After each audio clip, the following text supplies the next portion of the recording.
నమస్కారం Ahalya TV news కి స్వాగతం. ఈనాటి ముఖ్యాంశాలు.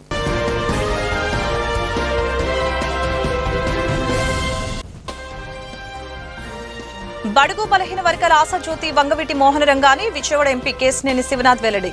పేద ప్రజల హక్కుల కోసం రంగా చివరి శ్వాస వరకు కృషి చేశారని వ్యాఖ్య.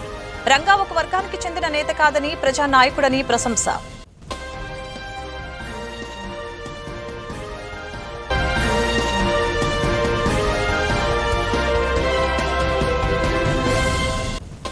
నగరంలో మాజీ ముఖ్యమంత్రి రోసయ్య జయంతి వేడుకలు నిర్వహించిన వైసీపీ నేతలు. రోసయ్య ఆర్థిక మంత్రిగా అనేక సేవలు అందించి రాష్ట్ర అభివృద్ధికి ఎంతగానో దోహదపడ్డారని వెల్లడి.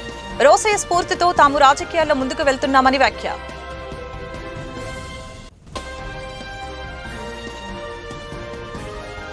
బడుగు బలహీన వర్గాల ఆశాజ్యోతి వంగవీటి మోహన రంగాని విజయవాడ ఎంపీ కేశినేని శివనాథ్ తెలిపారు. పేద ప్రజల హక్కుల కోసం వంగవీటి మోహన రంగా చివరి శ్వాస వరకు కృషి చేశారని, రంగా ఒక వర్గానికి చెందిన నేత కాదని ప్రజా నాయకుడని కొనియాడారు. అందరికీ నమస్కారం. సుపరిపాలనలో తొలి అడుగు 4.1 4 సార్లు ముఖ్యమంత్రిగా దిగ్విజయంగా పూర్తి చేసుకుని 5వసారి ముఖ్యమంత్రిగా మొదటి సంవత్సరం పూర్తి చేసుకున్న గౌరవ ముఖ్యమంత్రి నారా చంద్రబాబు నాయుడు ఆధ్వర్యంలో గత సంవత్సర కాలం నుంచి ఎన్నో సంక్షేమం అభివృద్ధి కార్యక్రమాలు ఈ ప్రభుత్వం చేపట్టింది. ఈ సంక్షేమ కార్యక్రమాలన్నీ కూడా ప్రజలకు అందుబాటులోకి తీసుకొచ్చాం, విస్తృతంగా తీసుకొచ్చాం. గతంలో ఏ ప్రభుత్వము చేయనన్ని విధంగా, దేశంలోనే ఏ రాష్ట్రము చేయనన్ని విధంగా సంక్షేమ కార్యక్రమాలు తీసుకొచ్చాం. మేము చెప్పిన సూపర్ 6లో కొన్ని పథకాలు ఆల్రెడీ మొదలుపెట్టాం. రాబోయే కాలంలో ఇవాళ రైతు బంధు ఈ నెలలో పడబోతుంది. ఆగస్టు 15 నుంచి మేము మహిళలకి ఉచిత ప్రయాణం కూడా ప్రవేశపెట్టబోతున్నాం. దానిలో భాగంగా 14వ తారీఖు కల్లా ఆటో డ్రైవర్లకు కూడా ఎంతో కొంత ఆర్థిక సహాయం చేసి వారు కూడా ఇబ్బందులు పడకుండా, అంటే ఏ వర్గం కూడా ఇబ్బంది పడకుండా గౌరవ ముఖ్యమంత్రి నారా చంద్రబాబు నాయుడు గారు తీసుకెళ్తున్నారు. అదేవిధంగా నిరుద్యోగ వృత్తి కూడా ఈ సంవత్సర కాలంలోనే నిరుద్యోగ వృత్తి, అంతేకాకుండా P4తో లింక్ చేసి ఆడపిల్లలకి 1500 చొప్పున వచ్చే అమౌంట్లు కూడా ఇస్తున్నారు చంద్రబాబు నాయుడు గారు. P4తో దాన్ని కూడా లింక్ చేయబోతున్నాం. అంటే సూపర్ 6లో చెప్పిన ప్రతి పథకము, సంక్షేమ పథకం మేము అమల్లోకి తీసుకొస్తున్నాం. గత ప్రభుత్వ సమయంలో వాళ్ళు 3000 రూపాయలు పెన్షన్ చేయడానికి 4.5 సంవత్సరాలు పట్టింది. అంతేకాకుండా అమ్మ ఒడి అనే పేరుతో ఒక దొంగ పథకం తీసుకొచ్చి అందరి పిల్లలకి ఇస్తానని ఒక్కళ్ళకే ఇచ్చారు. మేము అట్టా కాకుండా తల్లికి వందనం ప్రోగ్రాంతో ఇంట్లో ఉన్న ప్రతి ఒక్క పిల్లవాడికి కూడా 15,000 రూపాయలు అందించాం. అది కూడా బడి ప్రారంభించిన సమయంలో అందించడం వల్ల తల్లులందరూ కూడా ఆనందంగా ఫీజులు కట్టి పిల్లలందరినీ స్కూల్ ఫీజులు కట్టి స్కూల్లో పంపించడం, వాళ్ళ మహిళామణుల ఆనందం చూసాం. అదేవిధంగా ఆగస్టు 15న స్టార్ట్ అవబోయే కొన్ని పథకాలు, ఇంకా ఇవన్నీ అన్ని పథకాలు సూపర్ 6లో మేము ముందు తీసుకురాబోతున్నాం. అదేవిధంగా అధ్యక్షుల వారు ఎమ్మెల్యేలను కానీ, ఎంపీలను కానీ, రాష్ట్ర మంత్రులను కానీ, కేంద్ర మంత్రులను కానీ, ఆఖరికి ముఖ్యమంత్రి గారితో సహా తెలుగుదేశం నాయకులు, కార్యకర్తలు, డివిజన్, బూత్, అంతేకాకుండా క్లస్టర్, మేము కొత్తగా విస్తృతంగా మాకున్న కార్యకర్తలు మేము క్లస్టర్ ప్రతి 30 మందికి ఒక కార్యకర్త మా తెలుగుదేశం నాయకులు ఉన్నారు. వీళ్ళందరూ కూడా ప్రతి ఇంటికి వెళ్ళి ఏ విధంగా ఈ సహాయ కార్యక్రమాలు, అభివృద్ధి కార్యక్రమాలు, అమరావతిని తీసుకొచ్చాం, పోలవరం తీసుకొచ్చాం, ఎన్నో అభివృద్ధి కార్యక్రమాలు రాబోతున్నాయి, ఇండస్ట్రీస్ రాబోతున్నాయి, 20 లక్షల మందికి ఉద్యోగాలు అన్నాం. ఆల్రెడీ 7 లక్షల పెట్టుబడులు విశాఖపట్నంలో వచ్చినాయి. ఎప్పుడో మూసుకుపోతుంది అనుకున్న విశాఖ స్టీల్ ప్లాంట్ రన్ చేసాం, south central railway zone run చేసాం. అన్నిటికన్నా ముఖ్యంగా ఈ ప్రాంతానికి ముఖ్యంగా అవసరమైన అమరావతి మన బిడ్డల భవిష్యత్తు. నిజంగా చూస్తే క్వాంటమ్ వ్యాలీతో ఇవాళ అమరావతి అభివృద్ధి చెందబోతుంది. ఎందుకంటే ఎప్పుడో చూసాం హైటెక్ సిటీ సాఫ్ట్వేర్ అనేది, ఇప్పుడు క్వాంటమ్ వ్యాలీతో అమరావతి అభివృద్ధి అనేది ఇక్కడ ఈ విజయవాడ చుట్టుపక్కల ప్రాంతాల్లో ఉన్న పిల్లలకి మంచి భవిష్యత్తు ఉండే విధంగా అమరావతి రాజధాని రాబోతుంది. ఇటువంటి ఎన్నో అభివృద్ధి సంక్షేమ కార్యక్రమాలు చేయగలిగిన ఏకైక ముఖ్యమంత్రి నారా చంద్రబాబు నాయుడు గారే. ఆ నారా చంద్రబాబు నాయుడు గారి దిశానిర్దేశంలో ఆంధ్రప్రదేశ్ స్వర్ణాంధ్ర 2047గా ప్రయాణించే దిశలో ఈ కార్యక్రమాలన్నీ చేస్తున్నాం. తప్పకుండా మనం ప్రతి ఒక్క పేదవాడి కళ్ళల్లో ఆనందం చూడటమే మా యొక్క ముఖ్య కర్తవ్యం. తప్పకుండా ఈ 4 ఏళ్ళు అదే కార్యక్రమంలో ప్రజల వద్ద ఉండి ప్రజల సమస్యలను పరిష్కరించే విధంగా మేము అందరం కృషి చేస్తామని తెలియజేసుకుంటూ అందరికీ ధన్యవాదాలు. అధికారంలో ఉన్న కూటమి ప్రభుత్వం ఏడాది కాలంలోనే 1,20,000 కోట్ల రూపాయలు అప్పులు తీసుకువచ్చినా ప్రజా సమస్యల్ని పరిష్కరించడం ఘోరంగా వైఫల్యమైందని చంద్రబాబు నాయుడు పరిపాలనపై మాజీ మంత్రి వైసీపీ సీనియర్ నేత వెల్లంపల్లి శ్రీనివాసరావు తీవ్రస్థాయిలో ఆగ్రహం వ్యక్తం చేశారు. మాజీ ముఖ్యమంత్రి కొనిచేటి రోసయ్య ఆర్థిక మంత్రిగా అనేక సేవలు అందించి రాష్ట్ర అభివృద్ధికి ఎంతగానో దోహదపడ్డారని పేర్కొన్నారు. రోసయ్య స్ఫూర్తితో తాము రాజకీయాల్లో ముందుకు వెళ్తున్నామని తెలియజేశారు. నాకు తెలిసి స్వతంత్రం వచ్చిన తర్వాత సంవత్సర కాలంలోనే వ్యతిరేక వచ్చిన ప్రభుత్వం ఏదో ఉందండి, కూటమి ప్రభుత్వం అని చెప్పని, ఆంధ్ర రాష్ట్ర ప్రభుత్వం అని చెప్పి భారతదేశం అంతా కూడా అనుకుంటుంది. ముఖ్యంగా ఆంధ్ర రాష్ట్ర ప్రజలంతా కూడా అనుకుంటారు. ఎందుకంటే ప్రజలకి చేసింది ఏమీ లేకపోయినా అమరావతి అని చెప్పని ఏదో ప్రజల్ని భ్రమంలో చూపెట్టి అప్పులు రూపకల్పనలో సృష్టికర్తలాగా నేను సంపద సృష్టిస్తా అని చెప్పని ఎన్నికల ముందు ఎడాపడా వాగ్దానాలు చేసేసి అది అప్పులు సృష్టించుకుంటున్నాడు. ఇప్పుడు దాదాపు 1,70,000 కోట్ల పైన అప్పు చేసిన వ్యక్తి ఈరోజు ఏం పథకం ఇచ్చావంటే చెప్పేదానికి సమాధానం లేదు, ఏం అభివృద్ధి చేసావంటే చెప్పేదానికి సమాధానం లేదు. ఇవన్నీ కూడా రాష్ట్ర ప్రజలు గమనిస్తున్నారు. ఇంత అప్పులు చేసి డబ్బులన్నీ ఏమైపోయినాయి? ఈ డబ్బులను ఎక్కడ ఖర్చు పెట్టారు? ఈ డబ్బులన్నీ ఎవరి జేబులోకి వెళ్ళిపోతున్నాయి? ఎందుకు పేద ప్రజలకు సంక్షేమ పథకాలు అందించట్లేదు? మీరు ఆర్థిక వ్యవస్థని పటిష్టం చేయాలంటే రోసే గారు ఏదైతే ఆర్థిక మంత్రిగా ఉన్నప్పుడు ఆ రోజు ఆర్థిక వ్యవస్థని పటిష్టం చేశారో ఆ విధంగా పటిష్టం చేస్తే గానీ ఈ రాష్ట్ర ప్రభుత్వం బాగుపడే పరిస్థితి లేదు. తప్పకుండా ఈ కూటమి ప్రభుత్వానికి నోకలు చెల్లి రోజులు దగ్గరలో పడ్డాయని తెలియపరుచుకుంటూ స్వర్గీయ రోసే గారికి ఘనంగా నివాళులర్పించుకుంటూ వారి ఆశయాల్ని వారి ఆలోచన విధానాన్ని ప్రతి ఒక్కరు ముందు తీసుకెళ్ళి మనస్ఫూర్తిగా కూడా నేను కోరుకుంటున్నాను. తెలంగాణ ప్రభుత్వం రాష్ట్ర వ్యాప్తంగా ఏం కలరా రా మన అన్న సబ్జెక్ట్ ఉందా? మైక్ ఇచ్చేద్దాం.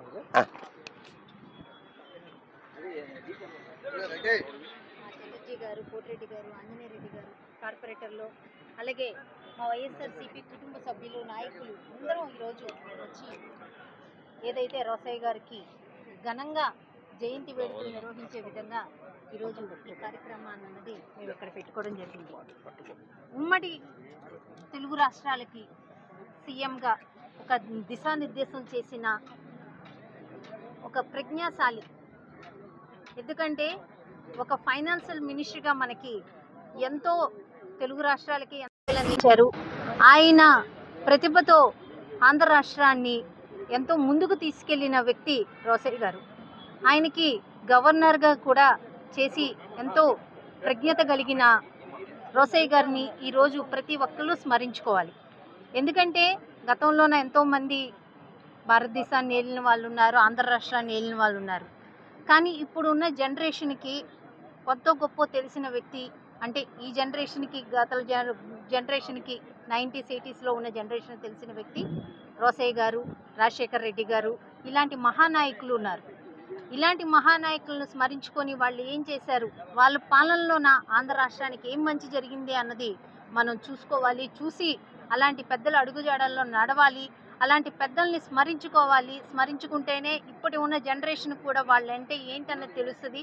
వాళ్ళు ఏం చేశారు ఆంధ్ర రాష్ట్రానికి అన్నది కూడా తెలుస్తుందన్న ఒక మంచి ఉద్దేశంతో ఈరోజు రోసయ్య గారి జయంతి వేడుకలు అన్నది ఇక్కడ విగ్రహం స్థాపించుకోవటం కానీ, ఆ విగ్రహానికి ప్రతి సంవత్సరం కొనకల విద్యాధరరావు గారి ఆధ్వర్యంలోన, ఆయన ఫ్రెండ్ సర్కిల్ ఆధ్వర్యంలోన ఘనంగా జయంతి వేడుకలు కానీ వర్ధంతి వేడుకలు కానీ నిర్వహించడం అన్నది జరుగుతుంది. ఇప్పుడు రాష్ట్ర పరిపాలన ఎట్లా ఉంది అని అన్నది మనం చూస్తున్నాం. ఏ రకంగా వాళ్ళు హామీలు ఇచ్చి ఏ రకంగా తొంగలో తొక్కుతున్నారు. వంగవీటి మోహనరంగ జయంతి వేడుకలు ఆంధ్రప్రదేశ్లోనే కాకుండా తెలంగాణ, కర్ణాటక వంటి ప్రాంతాల్లో కూడా అభిమానులు ఘనంగా వేడుకలు జరుపుకుంటున్నారని కూటమి నేతలు వెల్లడించారు. పేదల పక్షాన నిలబడి ప్రభుత్వంపై ఎన్నో ఉద్యమాలు చేసిన మహనీయుడని వారు కొనియాడారు. వంగవీటి మోహనరంగ చనిపోయిన అందరి హృదయాల్లో చిరస్థాయిగా నిలిచిపోయారని కీర్తించారు.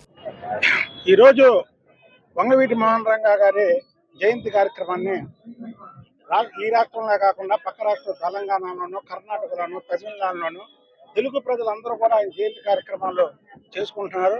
మరి దాని సందర్భంగా మైలవరపు దుర్గారావు గారి సారథ్యంలో మరి సితారా సెంటర్లో బ్రహ్మాండంగా ఆయన జన్మదిన వేడుకలు జరుపుకుంటున్నారు. వంగవీటి మోహనరంగ గారు అనే వ్యక్తి ఒక సామాన్య వ్యక్తి కాదు, ఒక సంగ్రామ పేరి. అలా అందుకనే ప్రతి మనిషికి పుటక చావు రెండు ఉంటాయి. కానీ మోహనరంగ గారికి పుటక చావుతో పాటు మళ్ళీ పుటక అంటే ఆయన చనిపోయి ఎంతో మంది గుండెల్లో చిరస్థాయిగా ఉంటున్నారు. మరి అలాంటి రంగా గారి ఆశయాలను ముందుకు తీసుకెళ్ళడానికి ఆయన కుమారుడు వంగవీటి రాధాకృష్ణ గారు ఇవాళ పార్టీలు ఆయన కోరుకుంటే ఏ పదవన్నా కానీ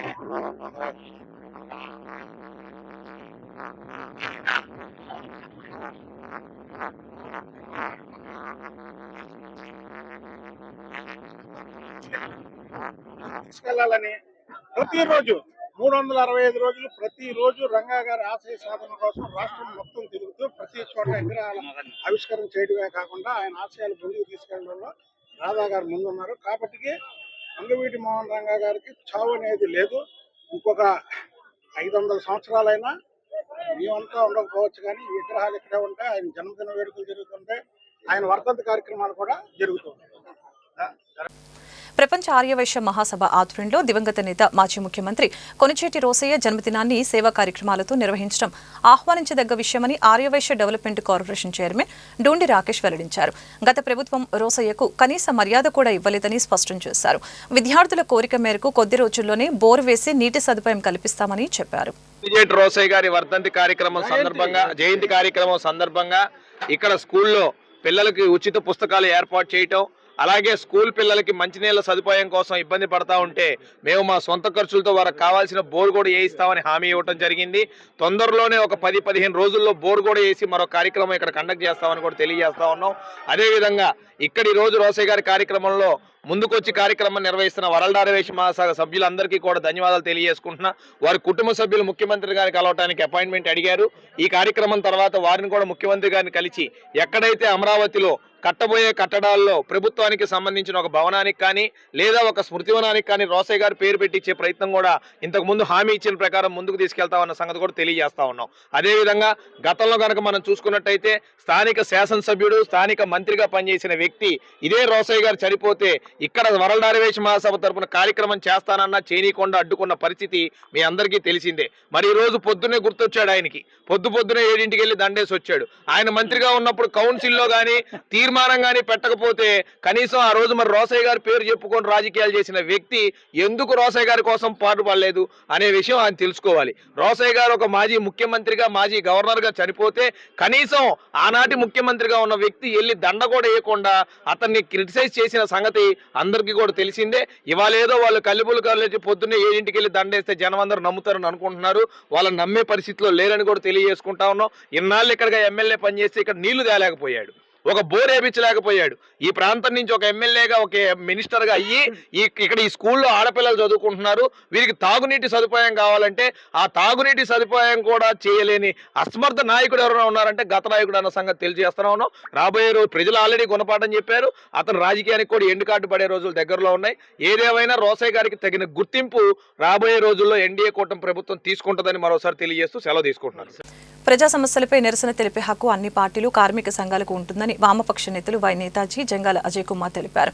బ్రాడీపేట సిపిఎం కార్యాలయంలో శుక్రవారం వామపక్ష నాయకుల సమావేశం నిర్వహించారు. అనుమతి లేకుండా నిరసన కార్యక్రమాలు చేయడానికి వీలు లేదంటూ జిల్లా ఎస్పీ సతీష్ కుమార్ చేసిన ప్రకటన పట్ల అభ్యంతరం వ్యక్తం చేశారు. హక్కుల్ని పునరుద్ధరించమని పోరాటం చేయడం, రోజు రోజుకి పెరుగుతున్నటువంటి నిత్య జీవితావసర సరుకుల ధరల్ని పూర్తిగా నియంత్రించాలని పోరాటం చేయటం, ఇలాంటి వర్గ సమస్యలపైన, ప్రజా సమస్యలపైన పోరాడేది కమ్యూనిస్టులు. అవి కొన్ని సందర్భాల్లో స్పాంటేనియస్గా ఆందోళన చేయాల్సి వస్తుంది. అసలు సెక్షన్ 30 అమల్లో ఉండాల్సినంత సీరియస్ అకేషన్ మన నగరంలో, మన జిల్లాలో ఏమున్నది? ఇవాళ అధికార పార్టీ వాళ్ళు తొలి అడుగు అనేటటువంటి పేరుతోటి విస్తృతంగా వందలాది మంది పర్యటనలు చేస్తూ ఉంటే వాళ్ళు పర్మిషన్ తీసుకున్నారా అని ఎస్పీ గారిని అడుగుతూ ఉన్నాం. అలాగే ప్రతిపక్ష పార్టీ వాళ్ళు విస్తృతంగా జనాన్ని సమీకరించి పరామర్శ యాత్రల పేరుతోటి వాళ్ళు తిరుగుతూ ఉంటే మీరు వాళ్ళు ఎక్కడ ఆపగలిగారని అడుగుతూ ఉన్నాం. మేము లెఫ్ట్ పార్టీలు కానీ, ప్రజా సంఘాలు కానీ ప్రజా సమస్యల మీద స్పందించడానికి, ప్రజల యొక్క దైనందిన జీవితంలో ఎలాంటి ఆటంకం లేకుండా చేసేటటువంటి పద్ధతుల్లో మా కార్యక్రమాలు కూడా ఉంటాయి. దానికి వారం రోజుల ముందు పర్మిషన్ తీసుకోవాలంటే ఎలా? How is it possible? ఎలా సాధ్యం అవుతుంది? రెండోది, ఒక రైతుకి గిట్టుబాటు ధర రాకపోతే మీ దగ్గర పర్మిషన్ తీసుకొని మేము దీని మీద చేస్తున్నామని చెప్పాల్సిన అవసరం ఉందా అని కూడా ప్రశ్నిస్తూ ఉన్నాం. అలాగే ప్రజా సమస్యల పైన పోరాటం చేయటం లేదా నిరసన ప్రదర్శన చేయటం అది మా హక్కు. ప్రతిపక్ష పార్టీలుగా, కమ్యూనిస్టు పార్టీలుగా మా హక్కు. ఎప్పుడో బ్రిటిష్ వాళ్ళు పెట్టినటువంటి చట్టాన్ని తీసుకొని వచ్చి ఈ ఎస్పీ గారి టైంలో దాన్ని మళ్ళీ వెలుగులోకి తీసుకొస్తున్నటువంటి స్థితిని పూర్తిగా మెడికల్ రిప్రజెంటేటివ్స్ పై వేధింపులు ఆపాలని సిఐటియు నేతలు డిమాండ్ చేశారు. మెడికల్ రిప్స్ కి పని భద్రత కల్పించాలని సూచించారు. ఈ నెల 9వ తేదీన జరగనున్న దేశవ్యాప్త సమ్మెను జయప్రదం చేయాలని కోరుతూ బ్రాడీపేట సిపిఎం కార్యాలయంలో పోస్టుని ఆవిష్కరించారు. కార్యక్రమంలో యూనియన్ నాయకులు మల్లికార్జునరావు, ఫణీంద్ర తదితరులు పాల్గొన్నారు. ఎన్నికల్లో ఇచ్చిన హామీలను ఎన్డీఏ కూటమి ప్రభుత్వం విస్మరించి విద్య, వైద్య రంగాలను నిర్వీర్యం చేస్తుందని వైఎస్ఆర్సీపీ విద్యార్థి విభాగం అధ్యక్షులు వినోద్ తెలిపారు. దివంగత ముఖ్యమంత్రి వైఎస్ రాజశేఖర రెడ్డి హయాంలో విద్య, వైద్య రంగాలకు అధిక ప్రాధాన్యత ఇచ్చారని ఈ సందర్భంగా తెలియజేశారు. Andhra Pradesh medical and science representative union జిల్లా కార్యదర్శి గుంటూరు. మిత్రులారా, మేమందరం దేశవ్యాప్త సమ్మెకు జూలై 9వ తారీఖున వెళ్తున్నాం. ఈ కార్మిక సంఘాలు ఎఫ్ఎంఆర్ఐ ఇచ్చిన పిలుపు మేరకు మా న్యాయబద్ధమైన, చట్టబద్ధమైన హక్కుల్ని డిమాండ్లుగా పొందుపరిచి మేము దేశవ్యాప్త సమ్మెను జయప్రదం చేయవలసిందిగా కోరుతున్నాం. ఈ డిమాండ్లు ఏంటంటే, చేయాలని 1976లో మాకు ఎస్పీ యాక్ట్ వచ్చింది, ఆ చట్టాన్ని అమలు చేయాలని, మెడికల్ రిప్రజెంటేటివ్స్కి చట్టబద్ధమైన పరిపక్వతలు కల్పించాలని, నకిలీ నాసిరకం మందులు తయారు చేసే వాళ్ళని కఠినంగా శిక్షించాలని, మందుల ధరలను తగ్గించాలని, అలాగే జిఎస్టీని ఎత్తివేయాలని, రిటైర్డ్ అయిన ఎంప్లాయీస్కి కనీసం పెన్షన్ 9,000 రూపాయలు ఇవ్వాలని, కనీస వేతనం 26,910 రూపాయలు ఇవ్వాలని, అలాగే 8 గంటల పని విధానాలను అమలు చేయాలని, విపరీతమైన సేల్స్ దాడులు గురి చేస్తూ వాళ్ళని భయభ్రాంతులకు గురి చేస్తూ వాళ్ళ ప్రాణాలను తీసుకునేలాగా చేస్తున్న యాజమాన్యాలు ఆ సేల్స్ ప్రైజెస్ని ఆపాలని, గోప్యతను హరించే విధంగా టెక్నాలజీ స్పేర్స్లో కొత్త పద్ధతులను తీసుకొస్తున్నారు మాకు ఆపాలని, ఈ 11 న్యాయమైన డిమాండ్ల మీద మేము రేపు జూలై 9వ తారీఖున దేశవ్యాప్త సమ్మెకు వెళ్తున్నాం. మిత్రులారా, దీని అందరినీ మీరు కూడా జయప్రదం చేయవలసిందిగా కోరుతున్నాం. మిత్రులారా, నా పేరు ఫణీంద్ర, ఏపీఎంఎస్ఆర్ రాష్ట్ర కమిటీ సభ్యులు. మనం జూలై 9వ తారీఖున అఖిల భారత కార్మిక సంఘాలు ఇచ్చినటువంటి పిలుపు మేరకు మా ఆల్ ఇండియా ఫెడరేషన్ ఎఫ్ఎంఆర్ఏ, అలానే రాష్ట్ర యూనియన్ అయినటువంటి APMSR Andhra Pradesh medical and science representative ఆధ్వర్యంలో రేపు 9వ తారీఖున మేము జనరల్ స్ట్రైక్కి వెళ్ళబోతా ఉన్నాం. దానికి గల ప్రధాన కారణం, ఈరోజు 44 కార్మికులకు అండగా ఉన్నటువంటి కార్మిక చట్టాలను పూర్తిగా నిర్వీర్యం చేస్తూ 4 లేబర్ కోడ్లుగా తీసుకొస్తున్నటువంటి కేంద్ర రాష్ట్ర ప్రభుత్వాలకు వ్యతిరేకంగా ప్రజలకు అండగా ఉండాల్సినటువంటి, ప్రజల కోసమే పనిచేస్తున్నా ఉన్నటువంటి ప్రభుత్వాలు ఈ యాజమాన్యాలతో, ఈ కార్పొరేట్ కంపెనీలతో ములాఖతయ్యి ఈరోజు ప్రజలకి హక్కులను పూర్తిగా కాలేసేటటువంటి పరిస్థితులు ఉన్నాయి. దానిలో ఇందాక మా సెక్రటరీ గారు చెప్పినట్లు 11 న్యాయమైన డిమాండ్లతో మేము వెళ్తా ఉన్నాం.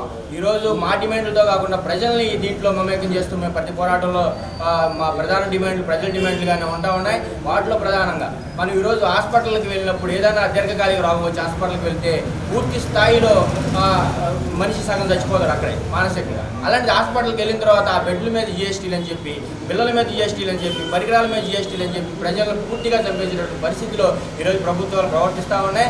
మన దాంట్లో ప్రధానమైన డిమాండ్ నకిలీ నాసిరకం మందుల్ని అరికట్టాలి అని చెప్పి, నకిలీ నాసిరకం మందులు తయారు చేసే యాజమాన్యాలు పూర్తిగా కఠినంగా శిక్షించాలి అని చెప్పి, అలానే నిత్యావసర అత్యవసర మందుల పరికరాలపై జిఎస్టీ 0 ఉండే విధంగా జిఎస్టీని ఎత్తేయాలని చెప్పి న్యాయమైన డిమాండ్లు.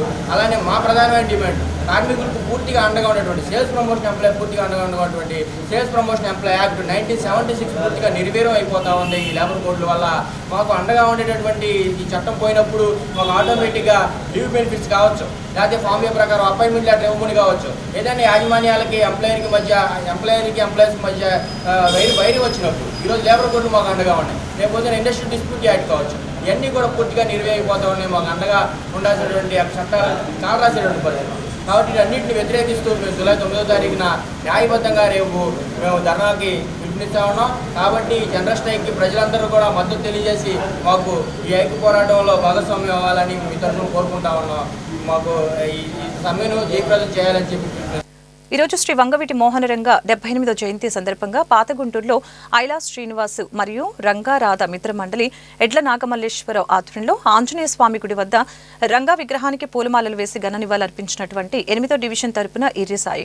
ఈ కార్యక్రమానికి ముఖ్య అతిథిగా విచ్చేసినటువంటి తూర్పు నియోజకవర్గం శాసనసభ్యులు నజీర్ అహ్మద్, పెద్దలు దేగల ప్రభాకర్, ఉగ్గిరాల సీతారామయ్య, అమ్మ శ్రీనివాస్ నాయుడు, కాపు జేఏసీ దాసరి రాజా మాస్టర్, జాగలమూడి శ్రీనివాస్, స్థానిక కార్పొరేటర్లు మరియు స్థానిక పెద్దలు అందరూ పాల్గొని రంగా విగ్రహానికి ఘన నివాళులు అర్పించారు. ఈ సందర్భంగా సాయి మీడియాతో మాట్లాడారు. నమస్కారం.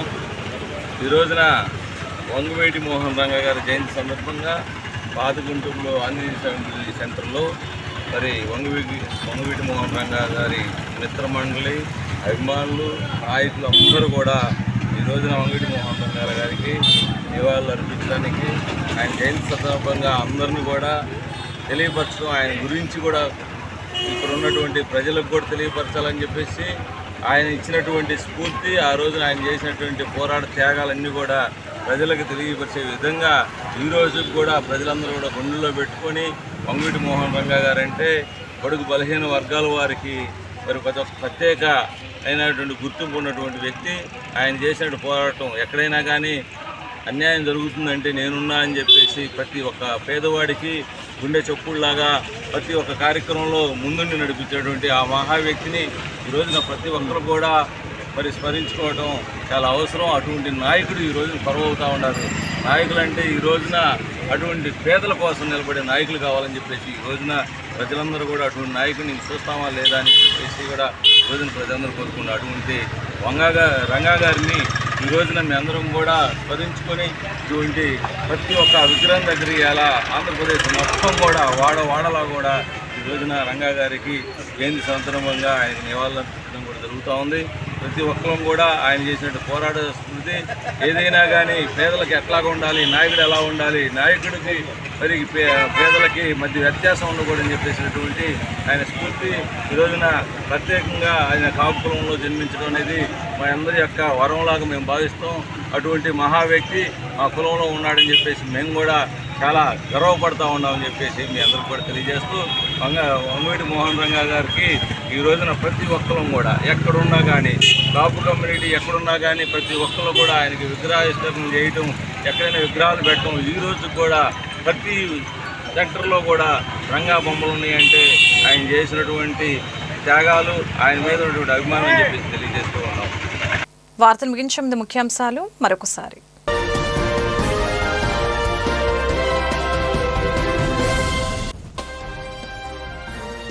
బడుగు బలహీన వర్గాల ఆశాజ్యోతి వంగవీటి మోహన రంగాని విజయవాడ ఎంపీ కేశినేని శివనాథ్ వెల్లడి.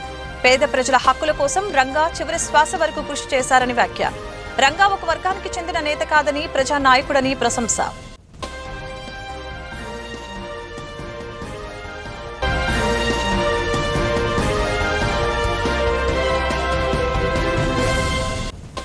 నగరంలో మాజీ ముఖ్యమంత్రి రోసయ్య జయంతి వేడుకలు నిర్వహించిన వైసీపీ నేతలు. రోసయ్య ఆర్థిక మంత్రిగా అనేక సేవలు అందించి రాష్ట్ర అభివృద్ధికి ఎంతగానో దోహదపడ్డారని వెల్లడి. రోసయ్య స్ఫూర్తితో తాము రాజకీయాల్లో ముందుకు వెళ్తున్నామని వ్యాఖ్య.